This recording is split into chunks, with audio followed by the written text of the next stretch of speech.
Hey guys, so in the revising section of our PBA 1 revising and editing, you looked at changing your verbs and making them more vivid. And now in the editing section, we're going to look at our verbs and make sure that we're using consistent verb tense. So before we get started, let's talk about what is a verb. So remember, most verbs are action verbs. Those are the ones that stand out to us the most. Words like ran, run, jump, jumped, catch, caught, throw, and threw.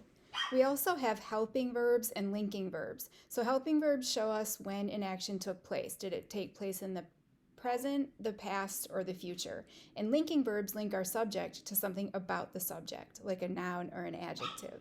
So some examples are was running, will jump, is catching, am throwing. All of those are action verbs. And so we know the bolded word before them is a helping verb.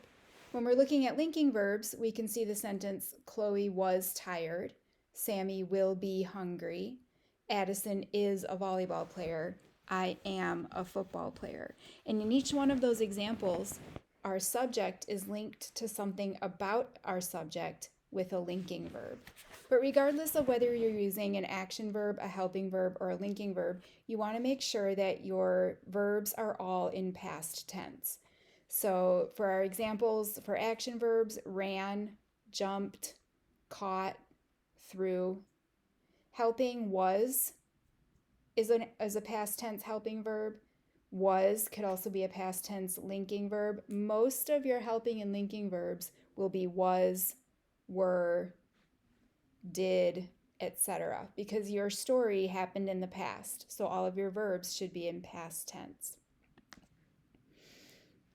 So you're going to revise your draft and check for past tense verbs. Check your action verbs and make sure they are all past tense.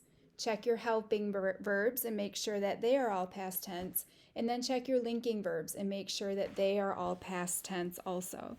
So I actually did an example from one of my body paragraphs. And believe it or not, I found some mistakes that I had made in my draft. And I made all of my verbs red so that it's easy for you to see how to make your verbs past tense. Most of the time it's going to be ed. You're going to add an ed to the end of your verb, but not always. So let's take a look.